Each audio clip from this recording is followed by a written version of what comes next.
coffee for your head.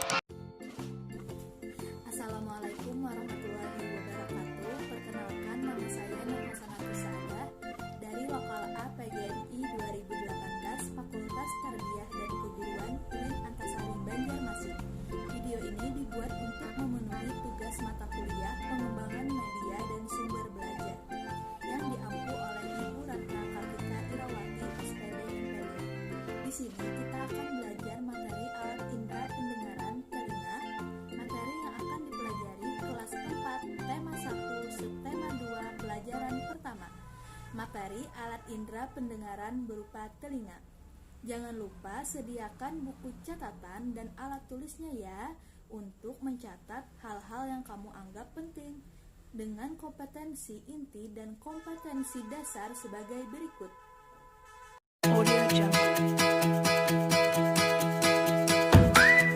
Dengan indikator sebagai berikut. Adapun tujuan pembelajaran, setelah mendengarkan dan mengamati gambar, siswa mampu mengurutkan alat indera pendengaran dengan benar dan tepat. Setelah menonton video pembelajaran, siswa mampu menjelaskan fungsi-fungsi alat pendengaran dengan benar dan tepat. Setelah menonton video pembelajaran, siswa mampu menyusun peta pikiran tentang indera pendengaran dengan benar dan tepat. Itu tadi merupakan tujuan pembelajaran. Sekarang ada yang tahu panca indera apa yang digunakan manusia untuk mendengar? Kira-kira ada yang tahu nggak nih jawabannya? Iya, benar sekali. Jawabannya adalah telinga. Sekarang coba kamu dengarkan baik-baik ya. Ada sebuah lagu yang diputarkan. Kalau misalkan terdengar, berarti telinga kamu masih berfungsi dengan baik. Tahukah kamu, selain berfungsi menjadi alat pendengaran, telinga juga berfungsi sebagai alat keseimbangan tubuh. Sekarang kita akan belajar bagian-bagian telinga. Disimak baik-baik ya. Tahukah kalian, telinga kita terbagi menjadi telinga bagian luar, telinga bagian tengah, dan telinga bagian dalam. Setiap bagian telinga memiliki fungsi masing-masing. Telinga bagian luar, pada bagian ini telinga menampung gelombang bunyi. Telinga luar terdiri atas 3 bagian. Yang pertama, daun telinga. Selain berfungsi menangkap gelombang bunyi yang tersusun dari tulang rawan ini, juga dapat melindungi telinga dari kotoran. Yang kedua, lubang telinga. Lubang telinga ini terletak di pangkal daun telinga dan berfungsi sebagai tempat masuknya bunyi ke dalam telinga kita. Adalah saluran pendengaran. Saluran pendengaran merupakan penghubung lubang telinga dengan gendang telinga. Saluran pendengaran berfungsi untuk meneruskan gelombang bunyi ke gendang telinga kita. Telinga bagian tengah. Pada bagian ini, gelombang bunyi diteruskan ke telinga dalam melalui tulang pendengaran. Telinga tengah terdiri atas gendang telinga. Gendang telinga ini berupa selaput tipis yang peka terhadap bunyi. Gendang telinga berfungsi menerima gelombang bunyi yang ditangkap daun telinga. Gendang telinga kita akan bergetar saat menerima gelombang bunyi. Tulang pendengaran terdiri atas 3 bagian: tulang martil, tulang landasan, dan tulang sanggurdi. Ketiga tulang ini menghubungkan gendang telinga dengan tingkap jorong yang berada di telinga dalam. Tulang pendengaran berfungsi untuk meneruskan gelombang bunyi dari gendang telinga. Saluran eustasius merupakan saluran penghubung telinga tengah dan rongga mulut. Saluran ini berfungsi untuk menyeimbangkan tekanan udara antara telinga luar dengan telinga tengah. Selanjutnya, telinga dalam. Pada bagian ini, gelombang bunyi diubah menjadi rangsangan bunyi. Bagian telinga dalam adalah tingkap jorong atau tingkap oval, merupakan celah berbentuk lonjong yang terhubung dengan tulang sangkurdi.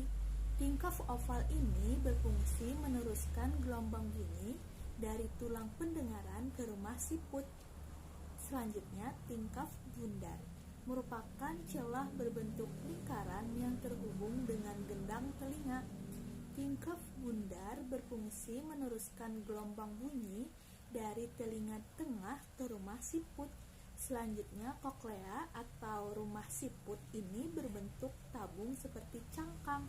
Rumah siput ini berisi ujung-ujung saraf pendengaran dan cairan endolimfe. Rumah siput berfungsi menerima gelombang bunyi yang menjadi rangsangan bunyi untuk diteruskan ke saraf pendengaran. Selanjutnya, saraf pendengaran berfungsi untuk menerima rangsangan bunyi dari rumah siput yang selanjutnya dikirimkan ke otak kita. Saluran setengah lingkaran terdiri dari 3 saluran yang terhubung dengan tingkap jorong. Saluran setengah lingkaran ini berfungsi sebagai alat keseimbangan tubuh kita. Selanjutnya, kita akan belajar cara kerja telinga. Gelombang bunyi yang merambat melalui udara ditangkap oleh daun telinga kita.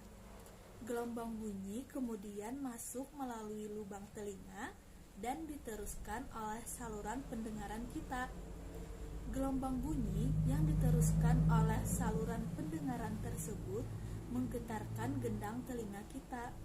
Setelah itu, getaran diteruskan tulang pendengaran kita menuju rumah siput, melewati tingkap jorong dan tingkap bundar.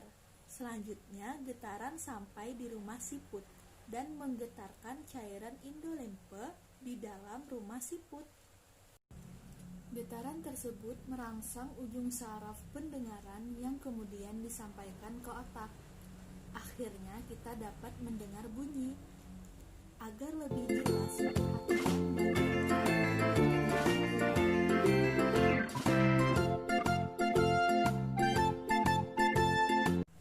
selanjutnya kita akan belajar cara merawat kesehatan telinga. Pada lubang telinga bagian luar terdapat rambut-rambut halus.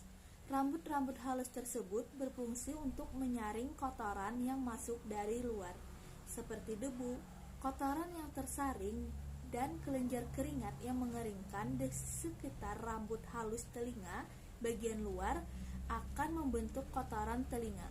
Jenis kotoran telinga ada yang kering, dapat keluar sendiri dari lubang telinga, dan kotoran yang basah, umumnya akan lebih lengket pada kulit telinga. Berikut cara merawat telinga. Yang pertama, bersihkan telinga bagian luar secara teratur menggunakan kapas yang bersih. Yang kedua, jangan mengorek-ngorek telinga karena dapat mendorong kotoran lebih dalam dan makin hari akan menumpuk. Kotoran yang menumpuk dapat mengganggu pendengaran dan yang lebih berbahaya dapat merobek selaput gendang telinga. Jika mengalami gangguan pendengaran, segera ke dokter spesialis THT atau dokter telinga hidung tenggorokan. Jika ada suara yang keras, segera tutup kedua lubang telinga agar telinga tidak rusak. Jangan memasukkan benda ke dalam telinga, misalnya beras, air, kacang hijau, dan sebagainya. Itu tadi penjelasan materi alat indera pendengaran. Kalau ada materi yang tidak paham, kalian bisa bertanya kepada ayah, ibu, kakak, tante, dan lain-lain. Selanjutnya kita akan melakukan percobaan kepekaan indera pendengaran manusia. Tujuan percobaan ini untuk mengetahui kepekaan indera pendengaran seseorang. Alat dan bahan yang digunakan: 1 sendok, 1 mangkok, selembar kain, dan kapas. Langkah-langkah percobaan: 1 menutup mata dengan selembar kain, 2 menentukan jarak yang diinginkan, misal 1 meter, 3 meter, 6 meter, 9 meter. 3. Setelah itu, teman yang memegang sendok dan mangkok memukul mangkok dengan sendok dengan berkata, "Dapatkah kamu mendengar dengan jelas?" Yang keempat, kemudian sumbatlah telinga kanan dan kiri dengan kapas secara bergantian dengan berkata, Dapatkah kamu mendengar dengan jelas? Terdengar sangat keras. Terdengar keras. Terdengar kurang keras. Terdengar kurang jelas.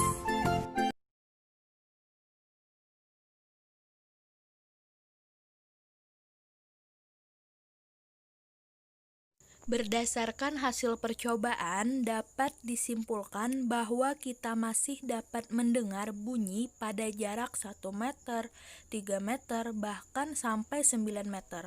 Karena bunyi merambat melalui udara, kemampuan mendengar pada setiap orang tidak sama atau berbeda. Begitu juga kepekaan antara telinga kanan dengan telinga kiri terhadap rangsangan berupa bunyi atau suara. Terdapat perbedaan atau ketidaksamaan. Kuat lemahnya bunyi juga tergantung pada banyaknya sel penerima yang mengirim impuls ke otak. Itu tadi hasil percobaan kepekaan indera pendengaran manusia. Selanjutnya kita akan mengerjakan soal. Sekarang kamu bisa mengerjakan soal. Jangan lupa kerjakan di buku latihannya ya. Yang pertama soalnya, tuliskan bagian-bagian telinga luar beserta fungsinya. Yang kedua, jelaskan secara singkat proses bunyi bisa didengar oleh telinga kita. Yang ketiga, cobalah kamu menyusun peta pikiran dari alat indera pendengaran yang telah kamu tonton dari video pembelajaran tadi. Jika kamu sudah selesai mengerjakan soal tadi, mintalah kedua orang tuamu untuk mengoreksi soal yang kamu jawab tadi. Jadi kesimpulan materi alat indera pendengaran yaitu telinga merupakan alat indera pendengaran. Bagian-bagian telinga terbagi menjadi 3. Yang pertama, telinga bagian luar terdiri dari daun telinga, lubang telinga, dan saluran pendengaran. Yang kedua, telinga bagian tengah terdiri dari gendang telinga, tulang pendengaran terbagi menjadi 3, tulang martil, tulang landasan, tulang sanggurdi, dan saluran eustasius. Telinga bagian dalam terdiri dari tingkap jorong, tingkap bundar, koklea atau rumah siput, saraf pendengaran, dan saluran setengah lingkaran. Kita tadi juga belajar tentang cara kerja telinga dan cara merawat kesehatan telinga. Demikian pembahasan kita hari ini. Semoga bermanfaat dan selamat belajar. Wassalamualaikum warahmatullahi wabarakatuh. I'll make a cup of coffee for your